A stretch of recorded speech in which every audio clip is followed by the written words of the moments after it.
Olá, eu sou a doutora Elaine Cruz e é muito bom ter você aqui com a gente em mais um programa Equilíbrio Emocional. Esses programas, claro, são baseados neste livro aqui, Equilíbrio Emocional, Personalidade Transformada pelo Fruto do Espírito, da minha autoria e lançado pela editora CPAD. Jeremias fala, o profeta Jeremias, no capítulo 17, versículo 9, um versículo muito conhecido, quando ele diz assim: enganoso é o coração e incorrigível, mais do que todas as coisas, quem o conhecerá? Provérbios 28, 26 diz assim: o que confia no seu próprio coração é insensato. Quando a Bíblia fala de coração, a Bíblia está falando da alma, a Bíblia está falando do centro das nossas emoções, dos nossos pensamentos, da nossa vontade, das nossas ações, dos nossos quereres. Na realidade, a Bíblia está falando de algo que somos nós, da nossa personalidade, da nossa estrutura, da nossa alma, do nosso eu interior. Um eu que é formado a partir dos outros, um eu que é formado a partir das nossas escolhas, um eu que é transformado a cada nova aquisição e vivência, mas que na realidade precisa sempre estar submisso ao Espírito Santo, que vai trabalhando nesse eu de dentro para fora. Pais, e estou lendo aqui a página 24 do meu livro, pais, escola, faculdade, amigos e até nossos cônjuges modificam traços da nossa personalidade. É por isso que a Bíblia mesmo diz que as más companhias ou as más conversações corrompem o bom caráter, corrompem os bons costumes. Mas eu sigo dizendo, além disso, a mídia e os conceitos globalizados do mundo atual têm deformado os indivíduos da nossa sociedade, apregoando ideologias que distorcem importantes valores bíblicos, familiares e morais. O mais complexo é que a cada nova internalização de conceitos, de valores, de princípios, nós vamos também reformando. E às vezes não é só reformando o interior, muita coisa que tem a ver com o nosso temperamento, com a formação ali daquela nossa educação de berço, que precisa também ser modificado. Há um grande número, a verdade é essa, de pessoas adoecidas. Pessoas que quando chegam para o evangelho já vêm doentes, com vivências, com traumas, às vezes com hábitos. Eu não estou falando de doença mental, eu estou falando de doença emocional. Pessoas que se comportam de algumas maneiras, que têm hábitos muito bem arraigados, que nós chamamos de princípios organizadores, isso aqui, organizam toda a grande gama de comportamentos, de pensamentos e de ações de uma pessoa e que precisam ser reestruturados. Há um grande número de pessoas que percebem, sentem, pensam e particularmente se relacionam com outros de uma forma desumana, provocando rupturas na construção do afeto em relacionamentos e ferindo pessoas que amam. Tanta gente machucada com outras pessoas, tantas pessoas que se ferem, que se machucam através de outros, quando soltam às vezes uma indireta, quando dizem alguma coisa para ferir, para doer, para machucar. Muitas dessas pessoas podem ser apontadas erroneamente como doentes, mas na realidade não são. Elas fazem isso por hábito, às vezes fazem de forma consciente para ferir, para denegrir, para quebrar a autoestima de pessoas que amam. E o mais triste é que muitas vezes podem estar dentro de igrejas evangélicas e ainda não terem entendido que não basta só parar de fumar, não basta só deixar a bebida, não basta só parar de fazer coisas erradas do ponto de vista sexual, quem sabe, mas que atitudes como essas, que são grosseiras, que são rudes, que são vis, que machucam a alma do outro, também precisam ser modificadas, mesmo e especialmente depois da nossa conversão. Muitas dessas pessoas permanecem nessas atitudes. E aí, por isso que é importante que a gente cite aqui algumas delas, que são bastante comuns e rotineiras aí no nosso cotidiano. Primeiro tipo, na realidade, de personalidade que eu quero trazer aqui é o que a gente chama da paranoia. Aquela pessoa, e eu digo aqui, tá na página 25, a pessoa apresenta uma desconfiança extrema. Conhece gente assim? Pois é. Traduzida por ciúmes e suspeitas recorrentes, isso é, constantes, sem justificativa. Essa pessoa geralmente tem a tendência de guardar rancor, persistentemente, recusa-se a perdoar insultos, injúrias ou desfeitas. Na verdade, essa pessoa acha que só ela é certa, só ela é justa, todo mundo erra e ela tem medo de aprender a confiar. Ela nunca erra, porque na cabeça dela, ela é sempre a mais correta e a mais certa. É muito triste conviver com uma pessoa que o tempo inteiro desconfia, o tempo inteiro agride, o tempo inteiro se coloca na defensiva. Tem muita gente, assim, muitos cônjuges, assim, que muitas vezes atrapalham casamentos, que sofrem como se estivessem sendo traídos, quando na realidade não são.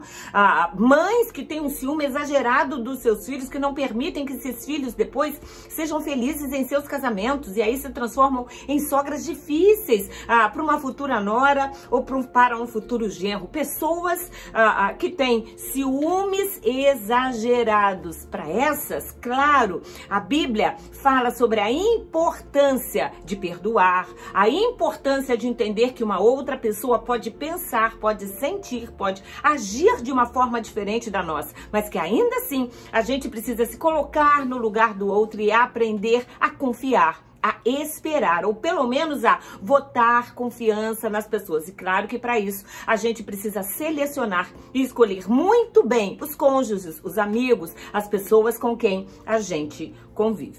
Uma outra forma, né, de se comportar, uma outra, vamos dizer assim, disfunção do eu é a chamada personalidade esquizoide. É aquela pessoa que apresenta uma capacidade limitada para expressar os seus afetos, os seus sentimentos calorosos, ternos ou elogiosos para com outras. Pessoas que até amam, mas têm dificuldade de dizer que amam. Pessoas que percebem os acertos, mas ela nunca elogia. Mas a hora que os seus entes queridos erram, aí ela aponta o erro. Gente que tem dificuldade de dizer para o outro, eu te amo, eu confio em você, eu estou do seu lado. Pessoas que têm dificuldade de abraçar, aparentam indiferença, elogios e críticas. Assim como ela não elogia, ela também não gosta de ser elogiada. Ela não gosta de que as pessoas elogiem, muito menos que as critiquem, criando distanciamento nas relações conjugal e parental. Pessoas assim têm, às vezes, quando casadas, um baixo interesse nas relações sexuais. Ela tem dificuldade em expressar, que nós vamos conversar bastante aqui nos programas posteriores, a amabilidade. Ela tem dificuldade de expressar o seu afeto, de dizer o quanto ama, de literalmente mostrar para o outro o quanto ele é amado, o quanto essa pessoa se interessa. E isso é tão importante. É tão importante uma criança crescer com pais cientes o tempo inteiro, dizendo para essa criança, eu amo você. Quando essa criança erra, a gente diz, a mamãe não concorda com o que você fez, eu como pai não admito ou não aceito essa sua atitude, mas ainda assim eu amo você, eu confio em você, eu sei que você pode mudar. Não é só um reforço positivo, não, é a forma como Deus lida com a gente. Deus sabe que somos pecadores, mas ainda assim Ele nos amou primeiro, e é esse amor dele derramado no nosso coração que nos permite amar outros e inclusive amar a nós mesmos. E Ele demonstrou de todas as formas, da forma mais extrema, que é morrendo na cruz do Calvário, seu amor por nós. E nós não podemos dizer para filhos, para maridos, para esposas, para amigos, para irmãos da igreja, para pais, para mães, o quanto nós os amamos. Tem muita gente que acha que se falar de amor, se demonstrar amor, o filho vai ficar confiado, a esposa vai achar que ela vale muito. Mas é exatamente isso. A gente precisa dizer do nosso afeto, do nosso amor. Quanto mais nós falamos, mais nós sentimos. Quanto mais nós sentimos, mais nós trocamos. E quanto mais a gente dá, mais a gente recebe. Um outro distúrbio muito comum é o que nós chamamos de personalidade antissocial. A pessoa que mostra indiferença pelos sentimentos alheios, causando mágoas e solidão aos que o cercam. Tem uma atitude persistente de irresponsabilidade e desrespeito por normas, por regras, obrigações sexuais, obrigações conjugais, obrigações sociais. Aquela pessoa que não se importa.